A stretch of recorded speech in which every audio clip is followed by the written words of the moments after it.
Hey everyone, welcome back to the 1211 podcast, where we believe your story matters and sharing it brings freedom. Freedom for you and freedom for others. We love sitting down with people from all walks of life to hear how God has shown up, how He's restored hope and brought freedom, even through some of life's hardest moments. And today's conversation is one we've been looking forward to. We're sitting down with someone who knows what it's like to walk away from the church and what it's like to come back. His story is one of redemption, calling, and courage, and we can't wait for you to hear it. We're excited to welcome our pastor and friend, Dr. Tim Parson, to the podcast. Welcome. Good morning. Glad to be here, ladies. Yeah, it's going to be fun. Tim spent years in education climbing to the very top of that world, but what looked like success on the outside didn't quite the calling that God had placed deep in his heart. His journey hasn't always been easy, but it's a beautiful picture of God's faithfulness in pursuit of us. Before we dive into Tim's story, though, we always love to break the ice with a little fun. I'm not sure they... Tim, are you ready? If your life had a theme song, what would it be? Maybe Don't Stop Believing, by Journey. A little bit about my story, and they'll hear it later. Struggled to ever get around to, I think, who God really made me to be. So that's a lifelong journey. So don't stop believing that your day's coming, maybe. Yeah, that's good. I heard someone say recently, living on a prayer, and I'm like, Oh. that's me. That's what every moment of every day. I'm living on a prayer. Absolutely. And coffee. Yeah. Living on a prayer coffee. Favorite vacation spot? Ooh, for me, it's probably Colorado or Oregon. Big fan of the outdoors. Like the mountains a lot. Like white water, outside, tranquility, peace. So anywhere there's not a lot of people.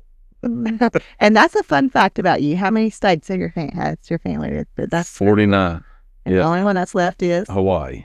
And from time to time, I tell the church and anybody who will listen that I'd be open to someone sending me if they ever would Do you be. have time sharing Hawaii? Yeah, just you got any friends or family there that might, want to host us for a few days.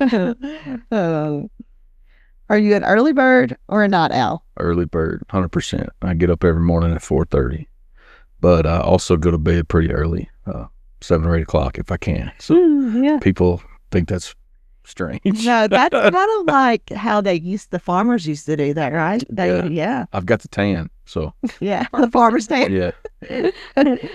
One word your wife would use to describe you.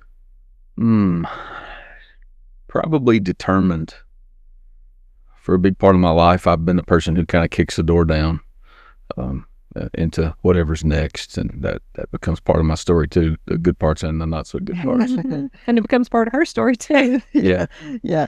Do you have a favorite worship song right now? Ooh. My friend Kevin Jack, who pastors in Lakeland, Florida, their church just released a song called "It's You." I believe it's called "It's You." I can even look, but it's a church recorded song put out by his folks. Pretty cool. And it is very, very powerful. It's You, yeah. Song "Worship for the One" is the band name that's listed, but that's his church is Church for the One. So Yeah. it's You. Share that. Absolutely. Yeah. I'll get that on the Yeah, it's a good. social media. Yeah. If you had a choice and could use either the rewind button on your life or the pause button, which one would you choose and why? I don't think I would hit the rewind button. I think I've learned that God uses every season, even if you feel like you maybe weren't living in His complete will and purpose. When you serve Him, He has a way of using all those moments and seasons. I think I would pause it because sometimes I get to a pace in life that I talk more than I listen, and pausing helps me listen. And the seasons of the most growth in my life is when God has got me in places where I have to listen.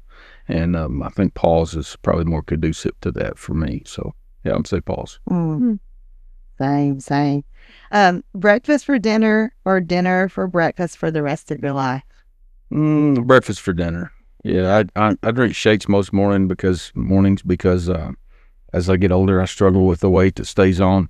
So I try to be healthy. So I lots of times I don't get around to breakfast like I'd like, but I really like breakfast food. And breakfast for dinner is one of the best things. Like comfort food. Give me some bacon and eggs or almond. Yeah. All-Star Special at Waffle House. Oh, you said you're speaking Colson's love That's language. it. And Jason, Waffle House is like his favorite. Colson's like, if you say, where do you want to go? It's Waffle House. Yeah, I get like and the All-Star Special comes out on like 6 plates, and you feel so bad about yourself. But it's great. Yeah, that's a Most used app on your phone.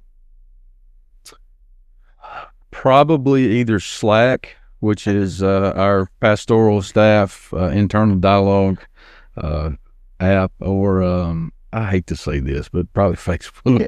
It's embarrassing, but it's probably common, but it's still kind of embarrassing. Yeah. What was your dream job as a kid? What did you dream of being? So actually, I was an engineer. I was actually on track to be, believe it or not, an electrical engineer. And I got married after I had a blowout on my shoulder playing college baseball. Got married. Since we got married, we didn't want to move away. Wanted to live at home. That limited our options on the degrees that were available within driving distance. So I went from an engineering, pre-engineering major to sociology and criminology, because the college I went to, within 30 minutes of the house, had only like 3 degrees I could get totally at the college. So it was either that or elementary education or psychology. And I'm like, I guess I'll go sociology. So yeah. But that changed too. So, I mean, did you finish a degree in criminology? Yeah, I finished all that and got degrees in education, master's degrees in education after that. But yeah, and actually this is kind of funny.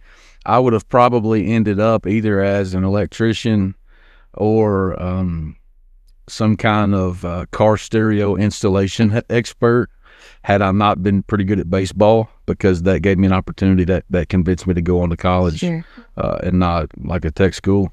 But I'll tell more about that story later, but I was the nerd who didn't really want to go to college, and now I can't stop taking classes. Right. Oh. What's one thing that always makes you laugh? Or a person. Probably goofy movies that my wife thinks are just the dumbest things ever, like movies with Adam Sandler or Jim Carrey, movies that have absolutely no meaning whatsoever, but I can just keep watching them. And I could name some right now, and she would roll her eyes. Hear me name them, but she just like, they're just so dumb. I said, I know, I can't help it. So yeah, goofy movies with no point. Yeah, awesome. All right, now that we know a little bit more about you in this fun way, we'd love to hear your story. So I just want you to start by telling us a little bit about yourself, your background, and what life might have looked like leading up to this season when you're a pastor, full-time pastor, and your life growing up, what your faith journey looked like, any significant like mile markers and turning points kind of in your life. Only child. My dad was 40 the day I was born, so they always make the joke that they were so old having a child growing up that since they didn't want anything anymore, they gave it all to me. So I was spoiled probably by every definition of the word. I was in school as a kid and a student. I was somewhere in a mix between, I was a jock because I always played sports. I was a prep probably because of the way I dressed, but I was also a nerd because I made good grades. And this is a funny part of the story. I was first in my class pretty much every year until I met Andrea, and then I got distracted. And I thought you were going, then Andrea became the first in the No. And then I graduated like 25th or something in the class, and it was like he showed up every day, so we're not last. But I kind of got distracted. Other things were more important. Yeah, they were. But yeah, so I was always always made good grades, was into every sport. But the kids at school probably would have described me as either some mix of a jock and a prep or a nerd. But also, and this is not fun to say, but it's true, I was also, because I was popular, I was a jerk. I was mean to kids. I picked on kids. I would have been known probably as one of the bullies, and it would have came out of this place of arrogance, if I'm honest. He's popular, smart, good at sports, so he thinks he's better than everybody else.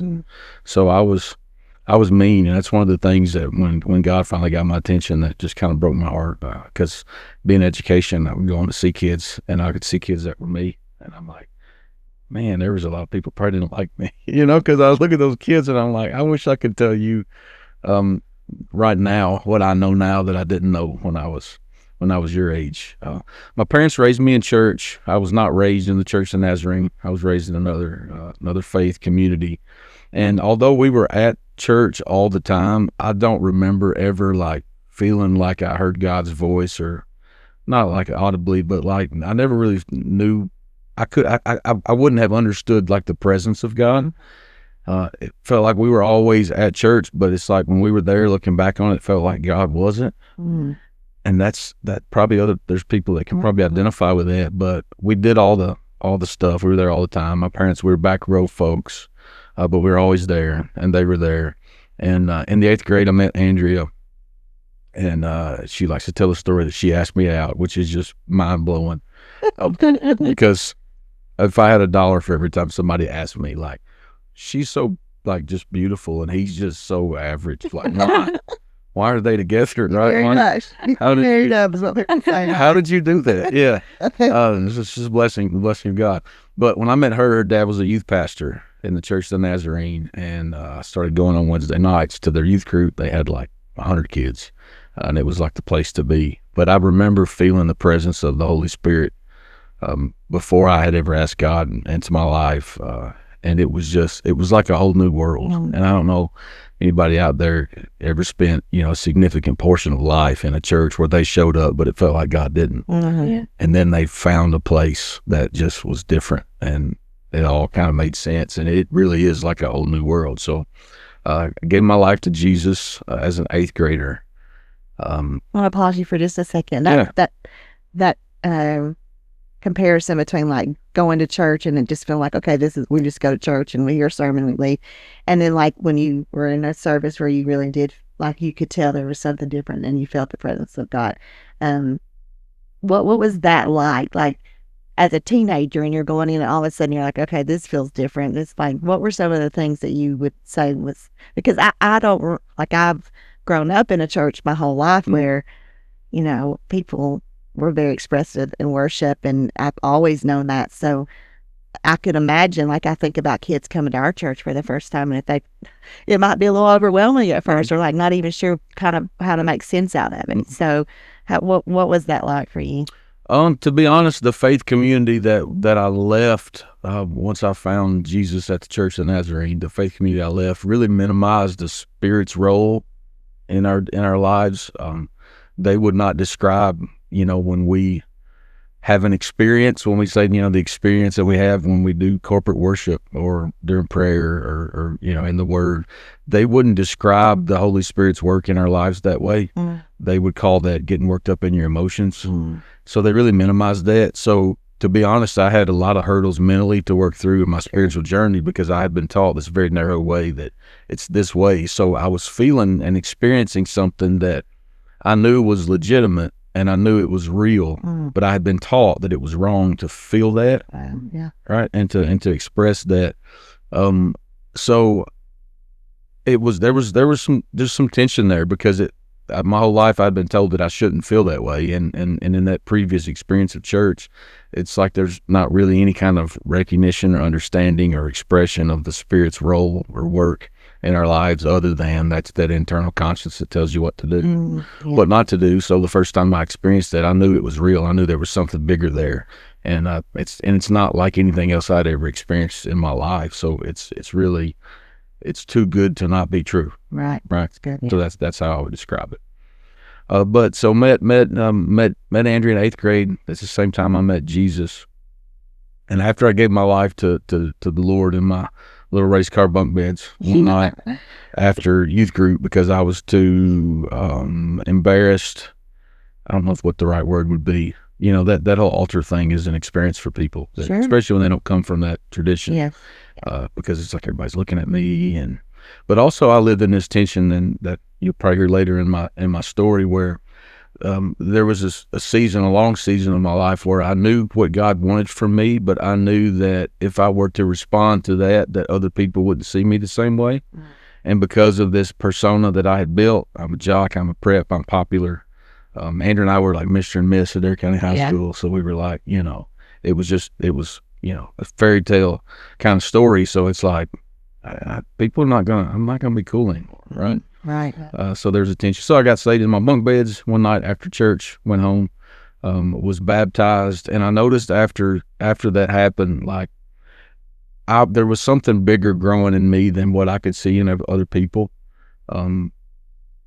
I just seemed to have a heart to watch people get closer to God, to watch people respond. I would get emotional a lot in worship, seeing people at the altar, and I couldn't get over what God had done in my life, but I was so excited every time I would see somebody else that happened. So it kind of put something in me from a pretty early age there in 8th grade, where I just couldn't get away from the fact that this is like the best part of my life, right? And the most important part of my life and week. And eventually, when I was a sophomore, I had a moment where I knew God had called me. All that just came together, and it's like I recognize why I continue to want more, why I'm interested in other people's lives and their stories, and why I get excited when they come to Jesus, and recognize that other people didn't seem to care as much about that as I did. And told my father-in-law, who was then my youth pastor, who wasn't my father-in-law yet. One night he took me home from church, and I just said, I feel like I'm supposed to be a preacher, and I know that I'm supposed to kind of surrender to that, but I don't really want to, because I know things in my life are going to change, and that whole story. And I remember telling him I can't really sleep very well because it's on my mind a lot, and my eating has changed and all that. But he's proud of me, and just let that simmer for a while within me. And so a couple years pass. It's now our senior year. I still have this calling within me, but I haven't made that public anywhere else yet. Hadn't surrendered to that in any way further. And at this point, he's a senior pastor in a church, in the Russell Springs Church, the Nazarene, in Russell Springs, Kentucky. And one Sunday after the message, just resigns and goes home, packs his bags, tells his family he doesn't need them. He's met another woman, tells him he's got a drinking problem, moves out of the house. And for a season there, especially for Andrew, this was before we got married, but we were very close. We always knew we'd get married. Like, I don't know, that sounds weird, but even in 8th grade, we're like, yeah, we know we're going to get married. And we've never had a different opinion about that. That's just the way it's been. But that totally wrecked her world. Sure. And it wrecked mine. I modeled a lot of what it meant to follow Jesus and what it looked like to follow Jesus after him. He was the kind of guy who picked up hitchhikers, and they'd be saved, by the time they got out of his truck. And he was just real, just real, and loved everybody. He would be the one that you'd call at 3:00 in the morning if you had a problem. Sure. And he's been to, jails trying to get students in the youth group out of jail, after they turned 18 and they got in trouble. But he was just the real deal. And when he left, we just had a lot of questions. It felt like, and when that happened too, the church it felt like the church turned their back on him. And I get that in some ways, but when they turned their back on him, it kind of felt like they turned their back on all of us. Sure. So it kind of was this, I was angry, bitter, sad about the whole thing, but also just kind of upset about the way the church seemed to handle it all towards us. So it's kind of like, I haven't let the cat out of the bag on this so-calling thing. I think I'm just let's just do something else, right? So we quit going. We quit going to church. But also it's just weird when you're in the church and you're, her dad's the pastor, and now he's not the pastor anymore. Like, where do you even go to church? Right. Because these are your people. But now you're not going to go back there because you're not their people anymore. Yeah. So we were just kind of stuck in the middle. So there was a season there for I don't know, a couple of years where we didn't go to church at all. It's when we graduated high school, started college, all that stuff.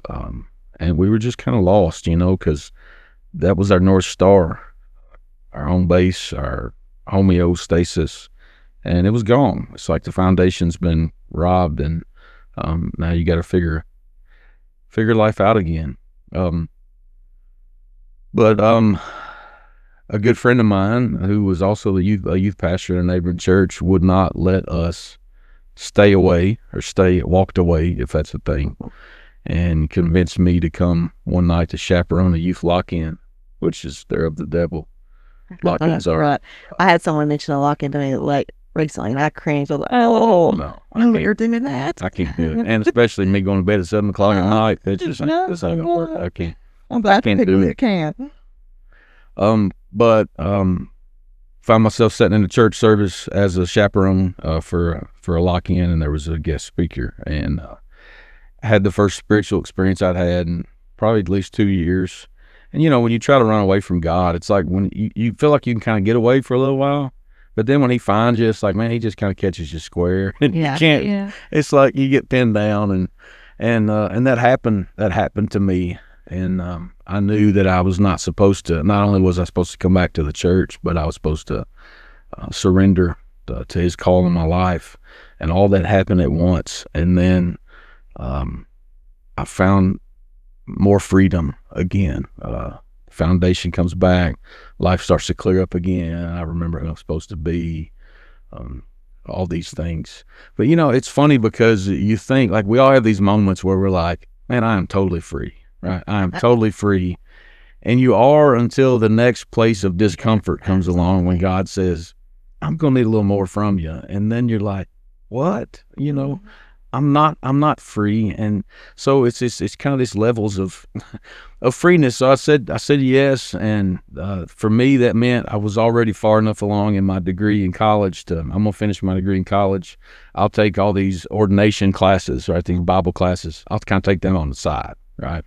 And this is where this started of, life of the front burner and the back burner, where ministry was a back burner kind of thing. Like that's like that's the side thing. That's the most fun for me, my heart's desire.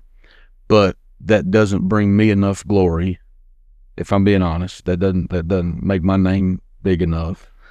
There's no assurance that I'm going to make any certain amount of money or have any kind of future that I can retire on, right? Like all the things, and all this is like my mindset. My dad was a business owner, worked for himself his whole life, did well, but never had insurance, never had retirement, and he retired at an early age. My mother also worked for herself. She was a beautician. Then they both opened up a gift shop together. But anyway, long story short, they retired at an early age, debt-free, had money, thinking everything was great, didn't have health insurance. Dad got sick, had to have part of a kidney removed. Mom fell down the steps on her deck and had to have reconstructive surgery on like her ankle and part of her leg, back surgery. So like within like 3 or 4 days worth of hospital bills, everything they had accumulated was gone. Yeah. And my dad said, boy, figure out a way to make a living with your head and not your back, and get a job that has benefits, that will pay your insurance, that will have a retirement for you. And he said, teaching is a great job. You get off all the summers, right? It's like, it was ingrained in me that benefits, retirement, and all that stuff really matter. So, in the church world, so much that's really unknown when you take that leap of faith. So anyway, so ministry, that was where the back burner began for ministry. It's like, I've got my life.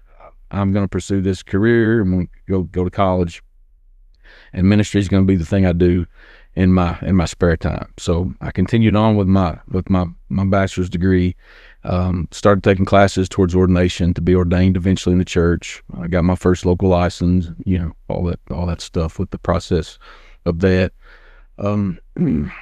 Got out of school and had a degree in sociology and criminology, and it's like, what am I going to do with that, right?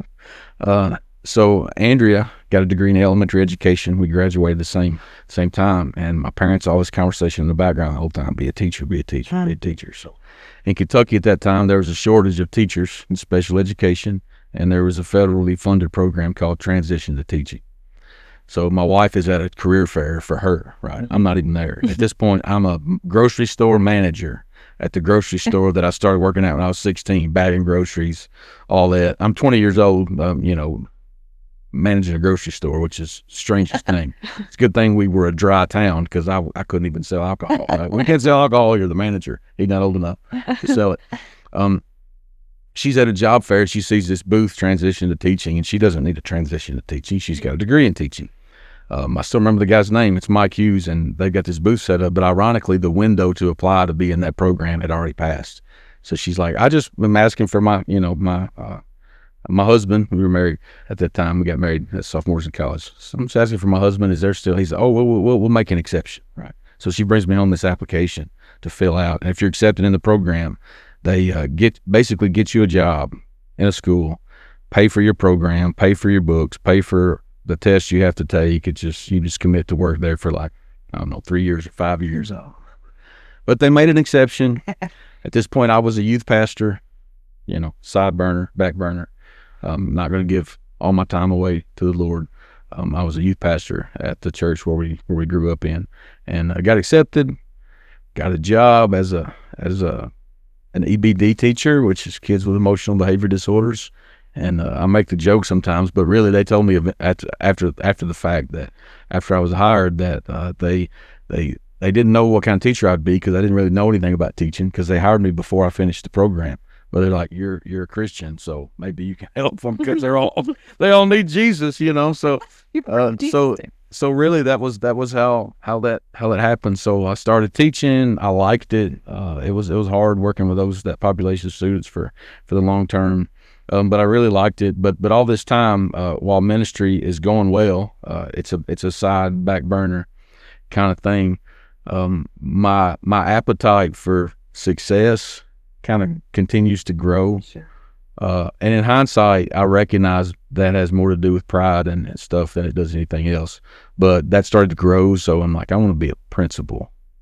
I'm gonna get a doctorate one day. I'm gonna be a school superintendent. Like that started when I was in the classroom, and so I was a teacher for 6 years, became assistant principal, then became principal, and every step up was like never enough, right? Like they talk about the unscratchable itch of leadership. You gotta do the next thing. You gotta do the next thing. And I thought anything that fell from heaven had my name on it, right? It's like this has got to be for me. You eventually learn that not everything that falls from heaven has your name on it, and just because you can do something doesn't mean you always should do something. But but I kind of got stuck in the web of success and notoriety. I wanted my school to be an award-winning school, and it was.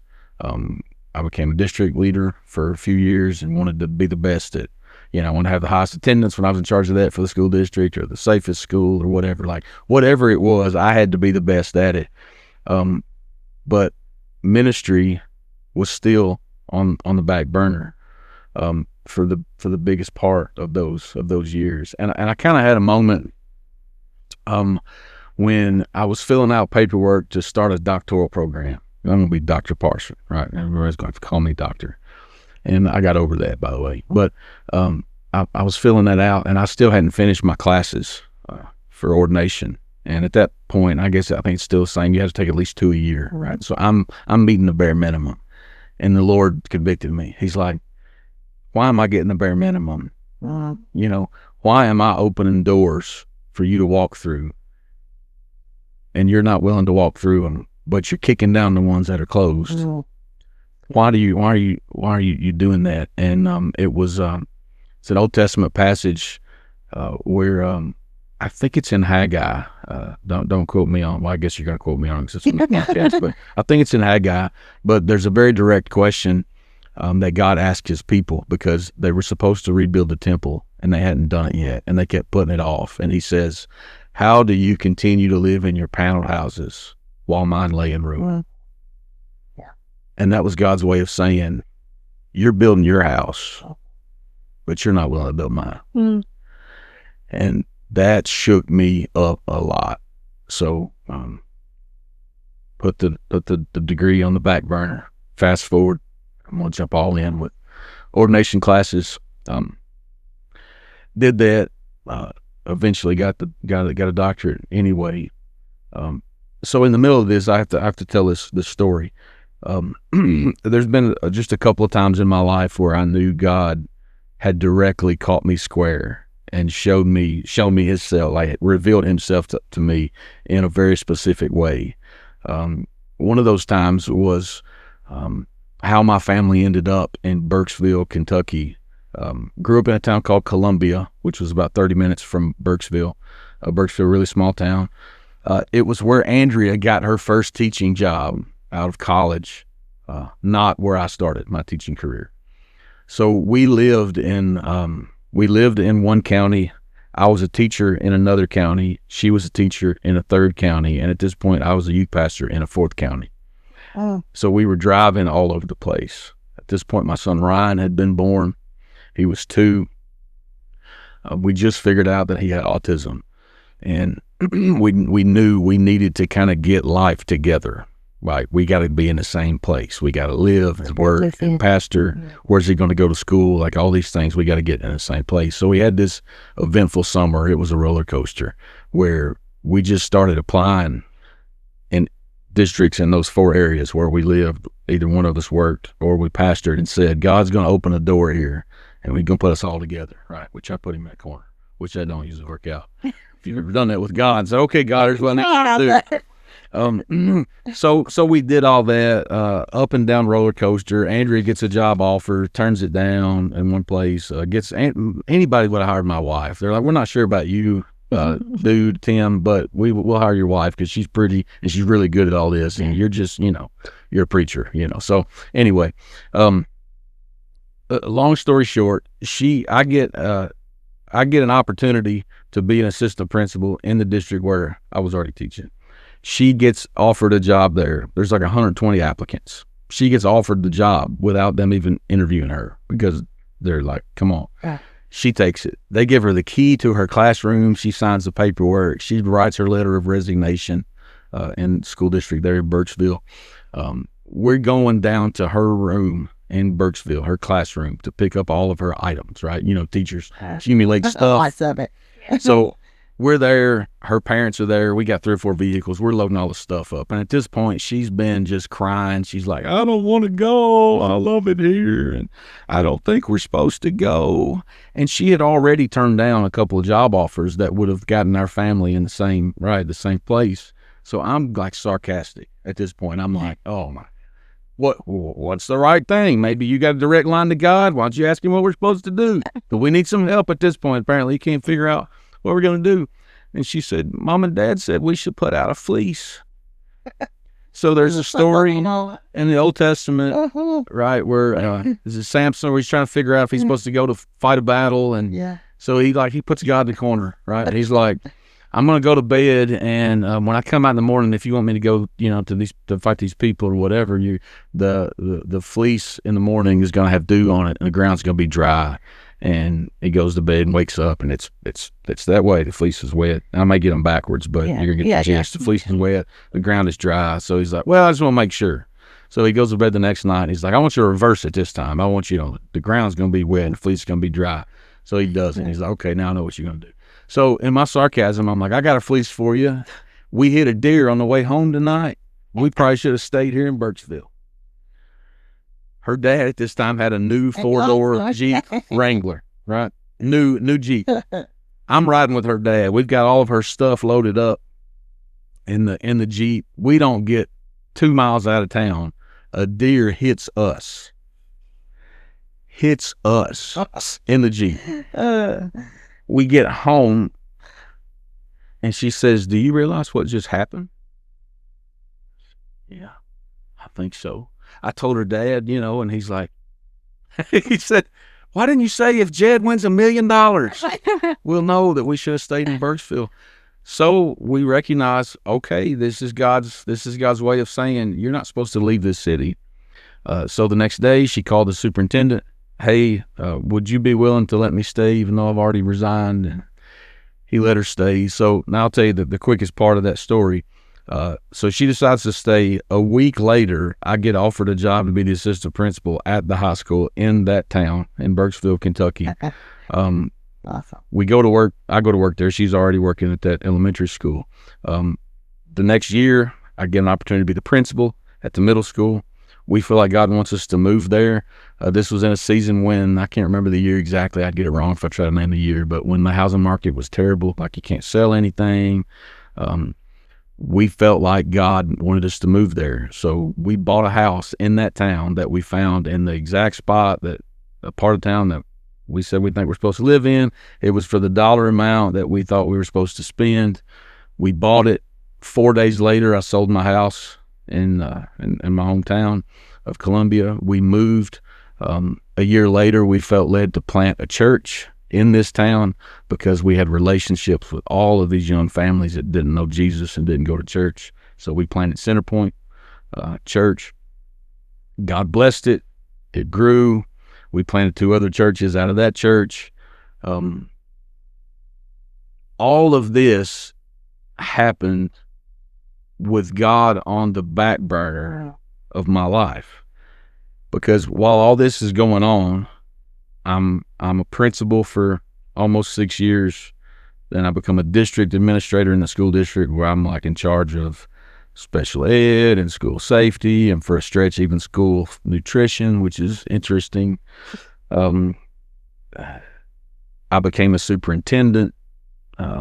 All this has happened, and my day job is consuming 90% of my time, and God is doing all this with whatever left I have to offer him. Yeah. And so fast forward, now I'm 3 years into a superintendent contract in a neighboring school district. Centerpoint Church we're blowing and going. God's blessing us. It was just crazy what God had done there. I felt like I had reached the mecca of like what I wanted to do with my life. I want to be a superintendent, and I'll always know I'm a pastor and I'm a Christian leader. And so, like, you get to the top of the mountain, so to speak. And I had a growing discontentment with it for lots of reasons. But it was like one day, in a moment, I'm in my office, my superintendent's office. You look around the room and there's fancy furniture, and you got Dr. Parson nameplate sitting on the. But inside I was unfulfilled, discontent, and God says, "Look at what I've done with 10% of your time. What might I do if you give me the rest of your life?" When I heard that in my spirit, I felt like I had heard something that I could never unhear. And it caused me to have this vision of standing before Jesus at the end of my time, having to explain why I spent my life the way I did. And I couldn't come up with any good reason to tell him why I wasn't willing to give him myself completely in ministry. I had to be honest about, do I think money and power is more important than a soul? Mm-hmm. Do I think that this is, and not that there's anything wrong, but God calls people to education. Absolutely. And he called me to education for a season, but that's not who I was most. So he says, you're a sailboat that is too attached to the harbor, and you need to untether yourself and get ready. So I knew what I was supposed to do. So I resigned from my superintendent role. We lived in a big house, sold my house. We had new vehicles, traded our vehicles down, got out of debt, moved into a 900 square foot apartment that we basically built on one end of the church in Centerpoint Church. Centerpoint is like a metal building. It's an old Family Dollar General building that was vacated, but one end of it was conducive to a little apartment. So built a little apartment that the plan was it's going to stay with the church. Obviously I can't take the apartment, but and you're probably not going to live there. Invest in it, paid for it ourselves with proceeds that, from the house sale or whatever, and paid for it. Knew I was going to leave it, but God's voice in that final act of surrender involved me cutting ties with so much of the things that had shaped my identity, the value that others would have placed in me, like, worldly value, like that guy and his family, man, there's somebody, that's Dr. Parson, it's really like this stripping away and your willingness to, when you say yes, to really let go of all the things that the world says you should be trying to hang on to. And we did all that. Up until that point, I had never accepted a salary at all from the church at Centerpoint because I didn't need it. And I said, at least for a little bit, I need y'all to pay me something. So they're like, what about $500? I'm like, great, because we didn't have any bills. We didn't owe anybody anything. Right. We sold all that and got out of debt. So, but all of this also was for the future of Centerpoint, because it's like they're going to have to pay their next pastor. So they better start paying one now. Yeah. There needs to be some place for the pastor to live. If somebody moves there and they don't have anywhere to go or can't afford a house, so the apartment, all that was for them. And in that time, we knew God was calling us away from there, because we've been there 7.5 years, town of 1,000. The church was over 300. We had kind of reached everybody there. We felt like we could for Jesus. And my greatest asset personally is I'm more of a fire starter. The long journey of I have to have a challenge. I have to have a mountain to tackle. That's just the way I'm wired, or I lose mojo, lose interest. So felt like that God's greatest utility for us was probably coming to an end there. So selling all that, we cut all the strings, really, attachments, and just kind of waited for the wind to blow, right? Mm-hmm. Or the sailboat in the harbor, wait for the wind to blow. And that was in October of 2021.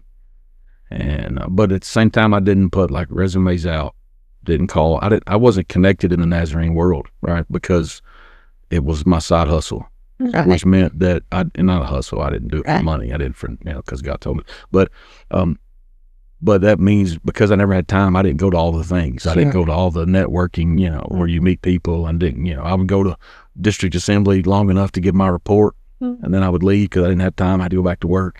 Never got to do all the things that people would do. So like, I was like, nobody knew who I was, in the Nazarene world. So all in February 2022, I got 2 calls from 2 different DSs like the same week. And it's the strangest thing ever, because nobody knows, right? Nobody knows it. I feel like God's told me to go somewhere else, and I wasn't going to kick the door down. By the way, that life of kicking the doors down, that was my mentality. That's how I found success, right, in the world. I'm just going to make it happen. I'm going to grab it by the horns, and that worked for me most of the time. But in the church world, God made it very clear when he called me away from the superintendent's world, you are not going to go kicking the door down. That is not who you're supposed to be. So now I just, can't wait for the open door. So there I was, waiting for the open door. And I got 2 calls. It was it was right at the end of like the whole COVID thing. So churches were still trying to recover from that. Got calls for a church in Indiana, and then the church here in Estill Springs. And so I'm in Burkesville, Kentucky, and I'm watching online services for these places, trying to figure out, do these look like my people? Can I make it here or whatever? And knew that the board member, watching the services at Estill Springs, of course, they were without a pastor. So different pastors, Garen and Jake, and different people preaching every week. Heard each week different board members getting up and praying. And that, for some reason, that really resonated with me, that there's a culture of leadership here and ownership of what God's doing. Didn't feel called to the church in Indiana, really, at all. Came down and visited.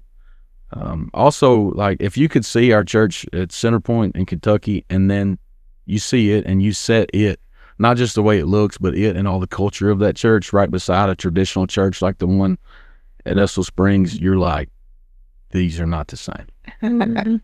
So we came down to Estill Springs and just visited, unbeknownst to anybody else. After we got the call, just, spies come down and shake it out. And we just see what looks like this old church. It's just an old church, and stuff looks broke, like the signs jacked up on the outside, paint's falling off stuff. It's like an old church. We looking through the lobby window, and there's a home interior picture hanging up. It's been up there for, who knows how long. The carpet is like the color of Pepto-Bismol, and it's got flowers on it. And it's like, these people ain't going to change nothing. I don't think this is for me, So in some ways, Estill Springs feels it felt a little like a holy experiment, because we felt like God called us here. But it's like, I don't know if I fit. I don't know if these people are going to like me, accept me, because I'm not probably what they expected in a lot of ways. But I've been talking for like probably 45 minutes now. Yeah, you're right.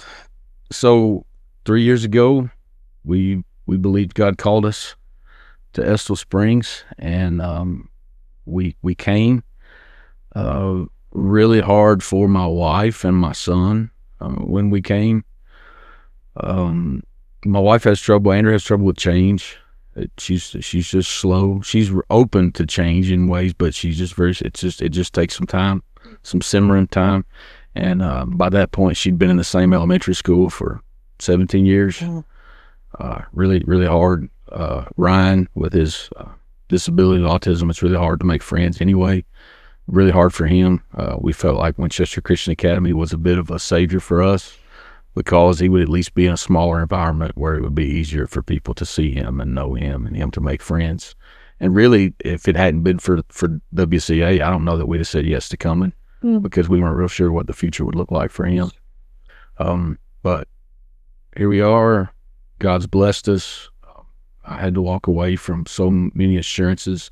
I think the hard part about walking through the doors that God opens and calls you through, in the secular world, most of the time you have some kind of understanding of what it looks like on the other side of that door. Like, becoming a superintendent, I knew how many days I was going to work. I knew the contract and how much money I was going to make.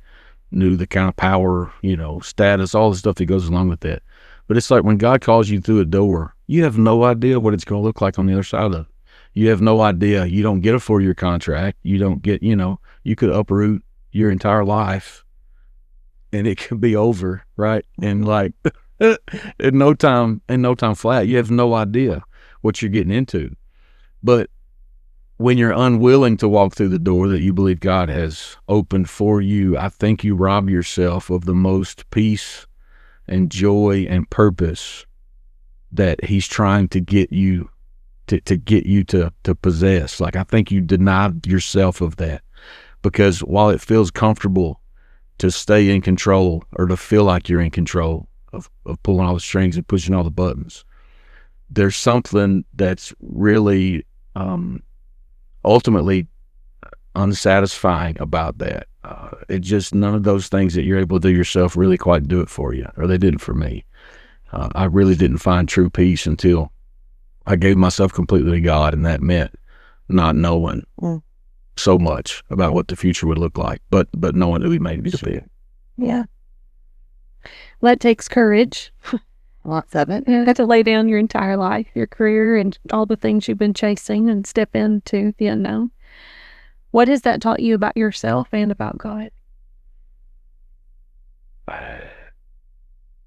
Humility really is one of the greatest teachers in life. It taught me that pride is my biggest struggle. It's the thorn in my flesh. Walking away, and I think even I tell people this, and I believe it's true. I think one of the reasons God even allowed me to ever be a school superintendent was so that it would cost me something bigger to walk away from, to follow him, because I think it's his way of bringing humility to my life. Like, this is going to sound terrible, but it's the truth, so I hope it's okay to say it.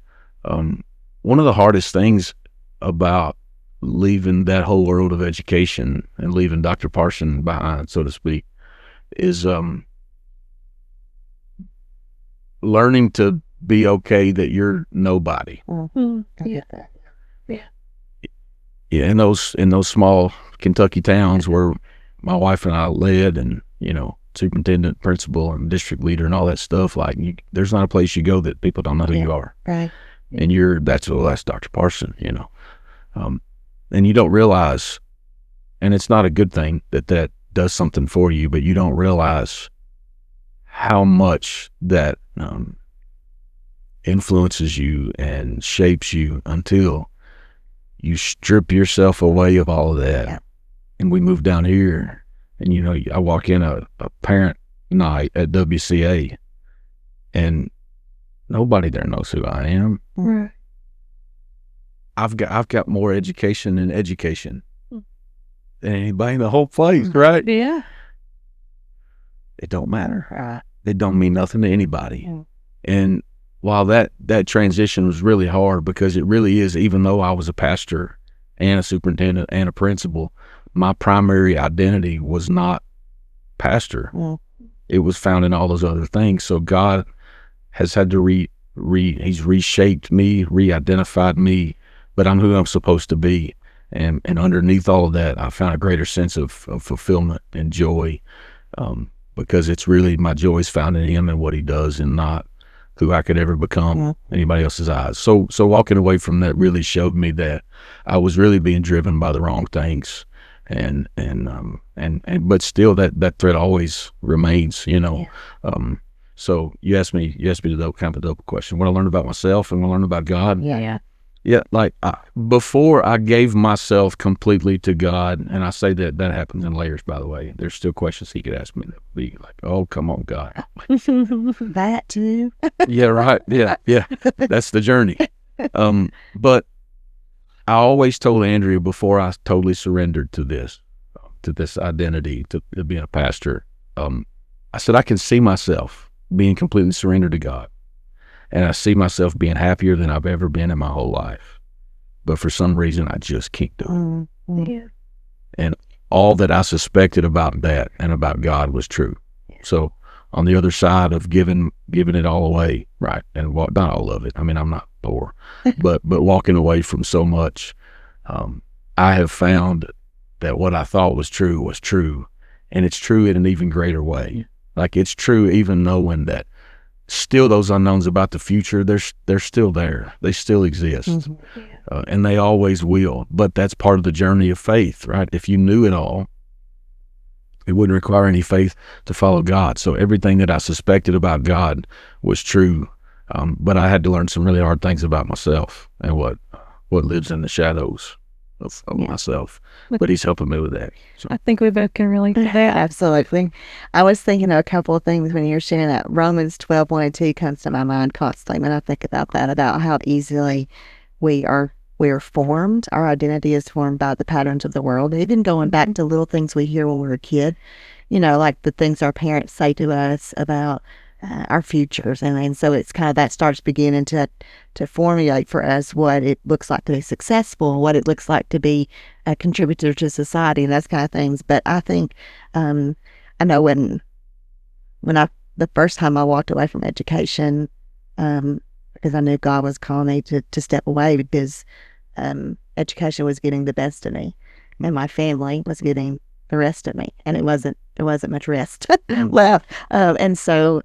When I remember being in Walmart and had this kind of an identity crisis moment where I realized not everybody's going to know me anymore, right? Like I was used to walking into Walmart and Miss Ray, or, kids coming up and hugging me. And I was wrestling a little bit with that. And it was an identity crisis of sorts for me. And I feel like the Lord said to me in that moment, teaching is what you did. That's not who you are.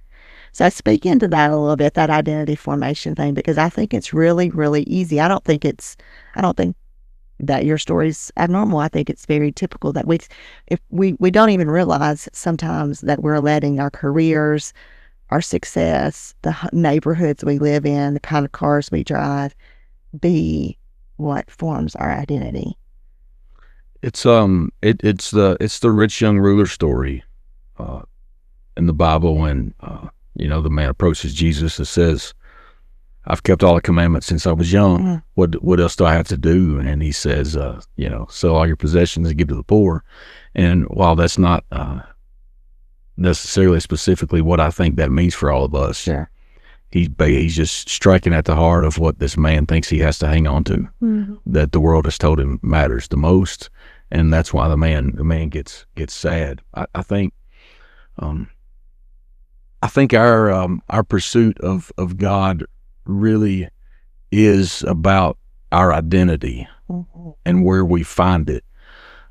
I was telling one of our board members this week, and we're talking about the new facility, this new church that we're trying to build. And, it's a big number that's going to take to build it. And, there's just so many unknowns about, how much are people willing to contribute to it? But, something you see as a pastor, I said, there are folks who would call themselves Christians who would say, I'm going to give $100 to the building fund, and I'm going to build $150,000 addition on my house just because I want to. Right. And store all my toys in. There's nothing. There's nothing wrong. There's nothing wrong with that, with doing that. But at the same time, if what drives my decision making, if what drives me as a person is the same drivers that drive the world who doesn't know Jesus, my identity, I'm not a Christian who lives in the world. I'm a person of the world who goes to church on Sunday. Right. And that's not the same thing, right? Yeah, so true. That's not the same thing. And that identity crisis that you're talking about goes all the way back to the garden, because even in the garden, that was the real temptation for Adam and Eve, is to grasp for more than what you have. God's given you enough, but grasp for some more, like he's withholding from you. So grasp for more, right? Mm-hmm. So I think it's the case of our identity being wrapped up in our jobs or who we do. I think it's the same no matter where you fall on the socioeconomic line, because I think there's people who are in poverty who have decided that's all they'll ever be too, and they let poverty define them, right? Or to hold them back, saying, well, I can't be this or I can't do this because I'm in poverty. And so I think the identity crisis, I think you're right, it's the root of all of our struggle, and whether we will really trust God or if we want to do it ourselves. And people who say, there's this line where people talk about believing that you are who God says you are. Uh-huh. And, sometimes people will ask me, well, what's that even mean? Right. That I am who God. Who does God say I? Yeah. But, and sometimes we'll say, well, he says you're loved. He says you're a daughter, you're a son, you're a child of the Most High King, all those things. But I also think, that identity, that purpose, the heart that somebody who's been called, mm-hmm. that hasn't fully stepped into that thing that they carry under the surface, mm-hmm. always, that still small voice underneath it all that speaks direction in your life, that says this is what you're supposed to do, this is who you're supposed to. That's who he says you are. Mm-hmm. That's the voice. That's the phone that you have to pick up and recognize that voice is always going to be there until I answer that phone, right? Yeah. But then when I answer that phone, there is a contentment that this is exactly, this is like I can use my pocket knife to take out a screw, but that's not what the pocket knife is for, right? It doesn't do the job quite as It's not what it was made for. Right. It was made for a very specific purpose, and I believe God uses all of it. Absolutely. The Bible says that.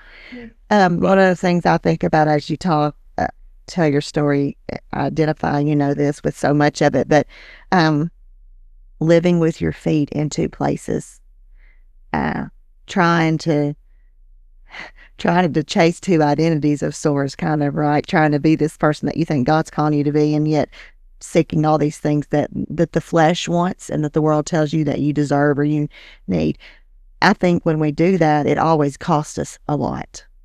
So what would you say that, I thank God that he redeems all of that, and I think he uses all of it. He doesn't waste any of it.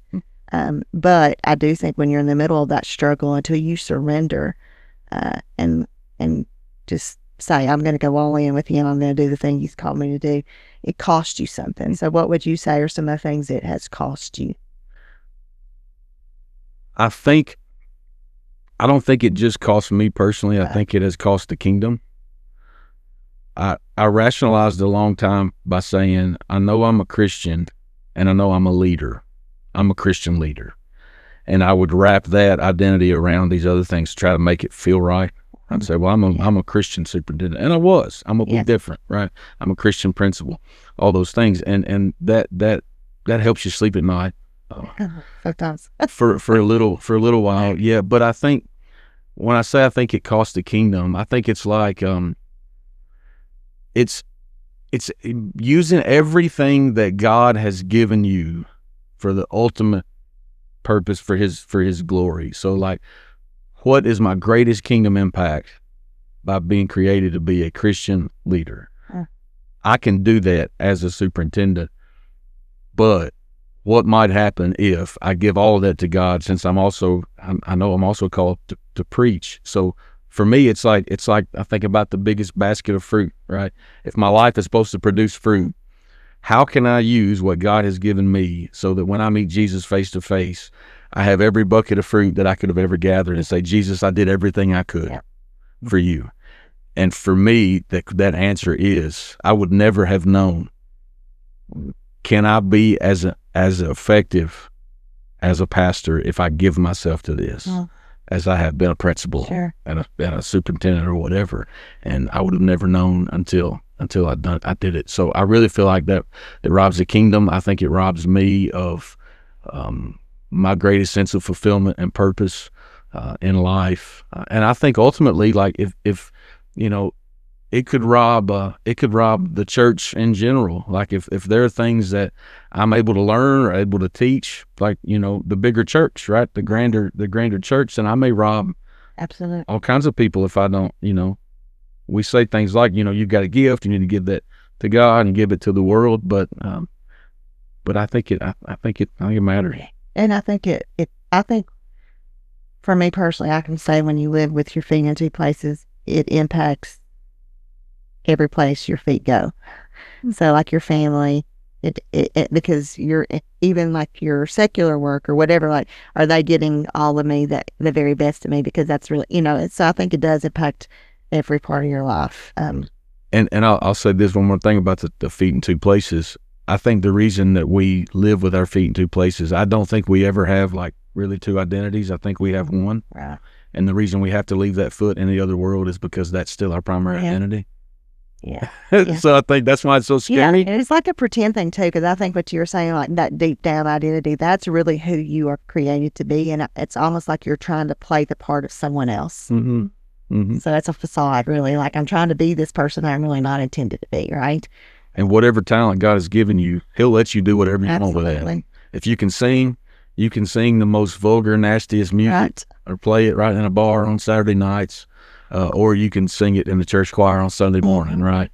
If you speak, you could speak and, convince, you could be a business person or a salesman and, snooker people into giving their money away to you, and you could pocket it, or you could convince people that they ought to be building a kingdom with their money. Right? You can use your gifts for whatever you want. I think one of the things I think about as you're talking about the giftedness and stuff, and thinking about the impact that it makes of just the little things that are said into our lives, even when we're kids and teenagers. It convicts me and it challenges me as a parent, but also as children's pastor, like those that have a voice in the lives of children. Sometimes we say things from our own perspective of what success looks like, and we're shaping those kids' idea of success too. And I know for like both of our girls to accept calls to ministry, like I never want to entertain the thought that is less than what somebody else is doing, right? But they've experienced that when they've shared with people what they like. Well, where are you going to go to school to study? When you say religion and pastoral ministry, it's like you get a reaction to something. And so I think just it's a reminder today, like no one is ill-willed when they do that. It's just we're talking from the patterns of the world and being careful, like to affirm in our children the giftedness that we see, and if they feel like God's calling them. One of the pieces that was missing for me in my life was to have someone come alongside me and walk that journey with me.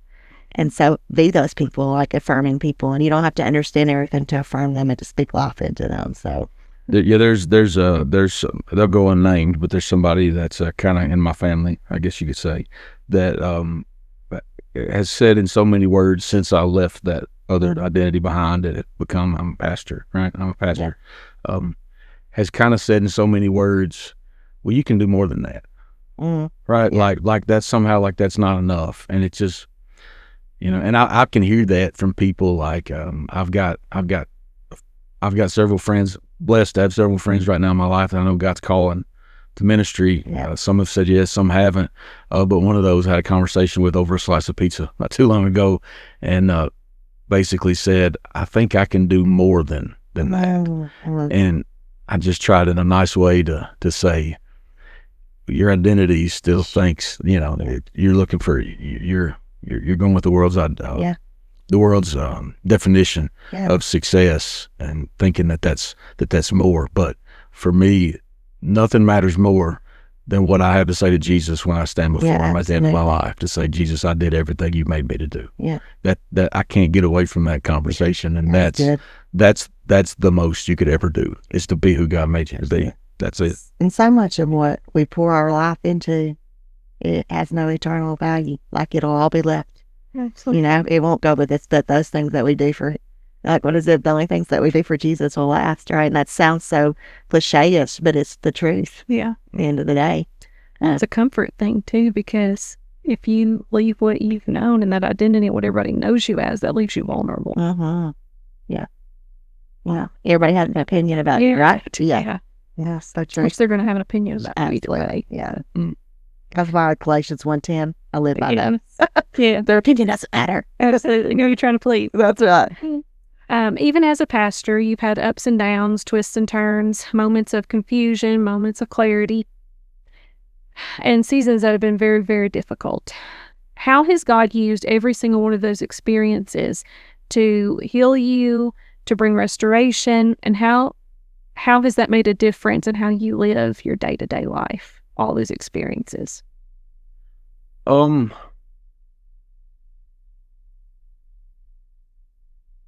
I think early on in ministry, and it had a lot to do with my pride and arrogance in the school world as a school leader, I think, and people, Pastor Jennifer may say something like this today. I hope she doesn't, but maybe some version of it, that I'm so goal oriented that I can sometimes have a very narrow opinion of success and what it looks like, right? And that turns into expectations, and most of them are even unsaid to other people, expectations about how they are to be, what they're to do, how they're to, whatever. It sounds awful. I'm saying it, but I think it's true. In the school world, we figured out how to win. Yeah.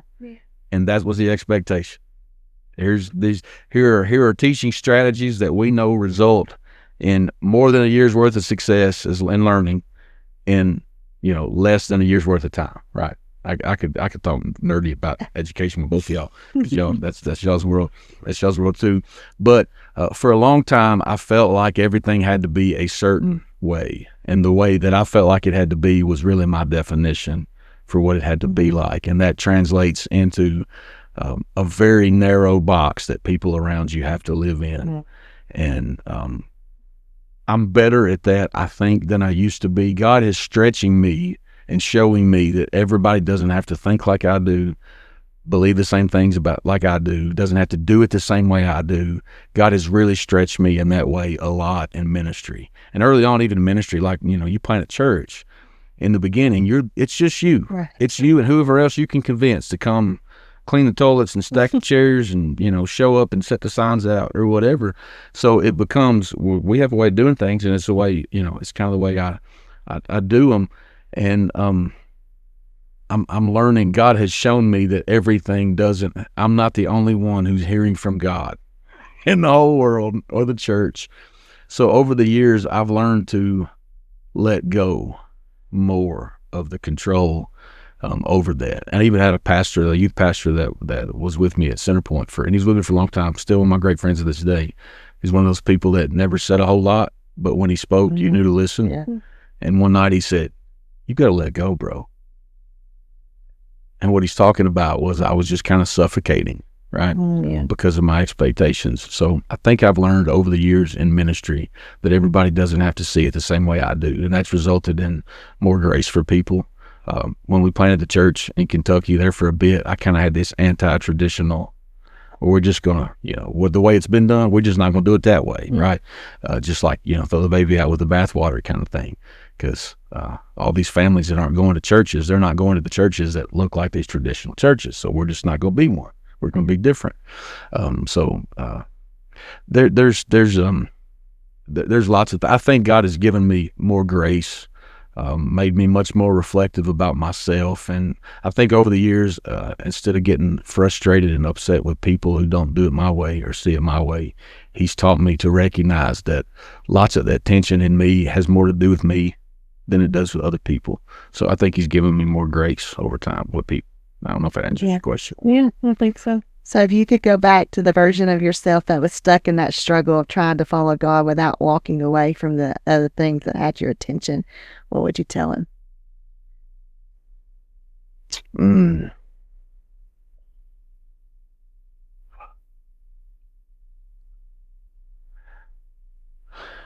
I think this doesn't really answer your question, but it sort of answers your question. Okay. I think if I were to be that person again, I would be a different version of that person doing it. Like if I were a principal again, if I were a superintendent again, I think I would take some of the grace and the patience and the space that I've made for people, that I've learned to make for people. I think I would go about it a different way. Mm-hmm. As a principal, I wouldn't have such a demand of teachers that rob them of the joy of teaching, of their families and time at home. I wouldn't have expectations that required too much of them. I would care a whole lot less about test scores and a whole lot more about the kid. Yeah. I think I would just be a different person in that role if I ever were to go back to that. Yeah. And I've thought about that. If I start to go hungry as a pastor, and decide, okay, I'm a pastor. I'm not a principal first and then a pastor. I'm a pastor, but also maybe I got to drive a bus or I don't know what, right? Whatever the future may call me to. But I've said I would be a different version of myself in those roles if I ever went back to them. Yeah. And I guess I don't know if any of the people that used to work for me would be listening to this in any way. But man, I just didn't value people as much as I should have. I probably was way too controlling of people and had too high of expectations. And I think I would just be more compassionate and loving and patient and kind and want what's right for them as far as what God wants for their family and not be so selfish about success. Yeah. I think it's easy to get very outcomes focused, results focused in every area of our life, that we miss people or we step on people on the way there, not even intentionally, but it's easy to do that we just lose sight of the people that are in our path as we're trying to get to the end result, Absolutely. For someone listening right now who's living in that place, they're stuck, comfort calling, what encouragement would you give them? I would say all of the reasons that they have to hang on to the thing that they believe God wants them to let go are all things that are coming as a result of voices of the world and are not of God. So I would say if somebody knows God has called them to something, but they just cannot let go, more often than not, I don't think it's God telling them to hang on. Yeah. I think it's an identity crisis, a struggle with who am I really and how much do I really trust God? So I think, yeah. Yeah, good. Back to your story of the fleece. Mm-hmm. When you read that story of Gideon and Judges, it's... Yeah, Gideon, I said Samson. The interesting thing is God had already told Gideon what to do. Mm-hmm. Right? It wasn't that he didn't know what to do. So the fleece issue was calling, like it was, and he couldn't trust God because it wasn't that he didn't know what to do. And I think that's often that when you're stuck between that comfort and calling, it's what you said. God's voice has been clear to you. The world's voice is trying to be louder and trying to walk away from that. And that doesn't mean walking away doesn't mean that it's not scary. It's terrifying. I'm sure you guys experience that. Like, oh man, what's this going to mean? Or if I fully obey God, how's this going to look for my family? Or how are we going to do this? Or how are we going to do that? People think you're crazy. Yeah, absolutely. Right. Don't even say it. What are you thinking? Why would you walk away from this? Or why would you do this? Absolutely. Yeah. Well, and what you said a second ago, we want that tangible evidence because we cannot audibly, seriously, hear God's voice in those things. Yeah. Yeah. And I think whatever voice you listen to, will be the loudest. It will just continue to be the loudest, whatever voice you listen to. Yeah, So, sure. one of the ways God redeems the hardest parts of our stories, I believe, is that He starts using those hardest parts, the messy parts, to help us minister to others. And so I think sometimes when we look back, I've said this myself. Like I just jokingly said that yesterday to someone. They were saying about being ordained. I'm like, well, just a month shy of 50. I mean, we'll get there eventually, you know. And one of my regrets is like that I'm a month shy of 50. But your wife said something to me.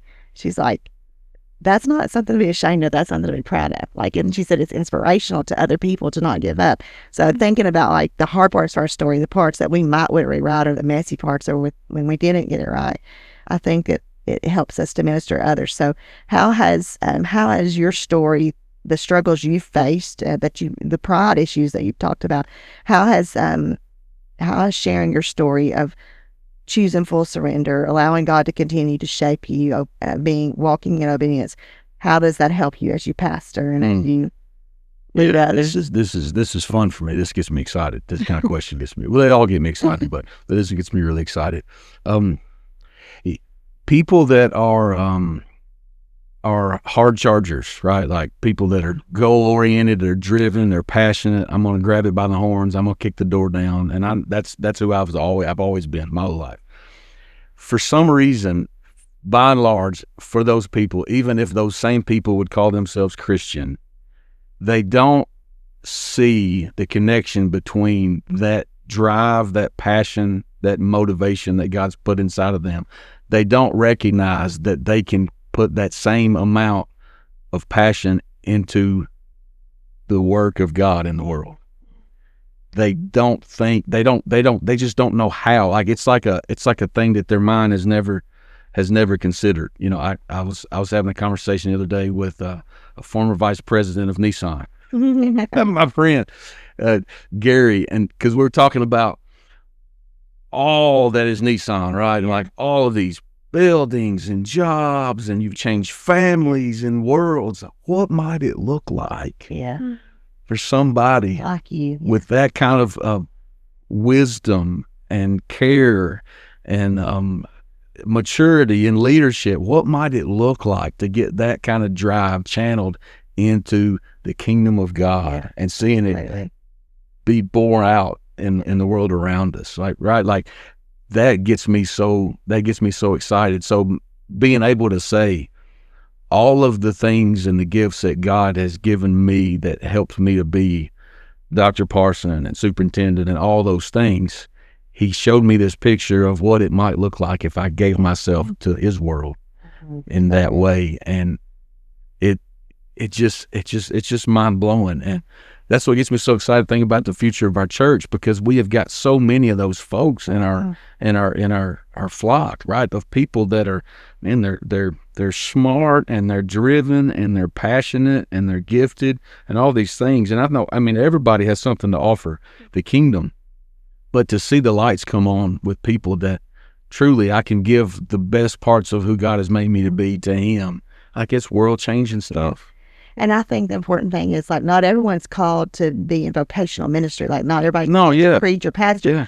But I think the shift happens when your career, the things of the world that you do, they sustain you. Like, they provide for your family, but they're not what you live for, right? You know, it's like it allows you to live, but it's not what you live for. And so, like, I think that perspective, when you can say, okay, yeah, I'm really good at it as a nurse or whatever, and I can serve God in those spaces, but there's so much more beyond just that 9-to-5 job that I can do. I think that's powerful. Yeah. You have shared many wonderful things today and lots of wisdom, and thank you for that. Is there anything else that you would like to share with us that you think so important that we hadn't already talked about? I probably said too much. No, just honored to be here. If there's anybody out there who hears this and would like to have a conversation about maybe they're living with one foot in each world and would just like to talk or have some guidance, I would love to have a conversation with you or a cup of coffee with you. And lastly, if you believe that that God's called you to ministry in some capacity, but you've been convinced that you can do more than that, I'd also want to have a conversation with you to challenge that a little bit, because I don't think there's any life that we should ever really seek to live other than the one God created us to have. And you're missing so much if that's you, about who God made you to be. Yeah. Okay. Well, Tim, thank you so much for sharing your story with us and reminding us that even when we run, God's calling never leaves us, follows us everywhere we go. He restores, He redeems, and He always has more for us when we trust Him, and He never gives up on us. Lord. And to our listeners, we hope today's conversation encourages you to trust God's timing and step out if He's calling you, even if it feels scary. Tell others about what God's doing in your life. Don't walk the journey of obedience alone. God gives us each other. And don't forget, your story matters too. Make sure to share it. Your testimony might be just the key to someone else's breakthrough. Thanks for listening to the 1211 podcast. Be sure to join us next time when we sit down with a woman whose life is a living testament to faith, resilience, and hope. Diagnosed with an incurable kidney disease at just 2 years old, she has spent her life facing unimaginable challenges. But through every hurdle, every setback, and every sleepless night, her spirit has remained unshaken. She's learned firsthand that God is good even when life is hard. Join us as she opens up about her journey of pain, perseverance, and the unwavering belief that even in the darkest moments, goodness can still be found if we'll just look. Her story will move you, challenge you, and inspire you to hold on to hope no matter what you're facing. We hope you'll join us next week. Blessings, friends.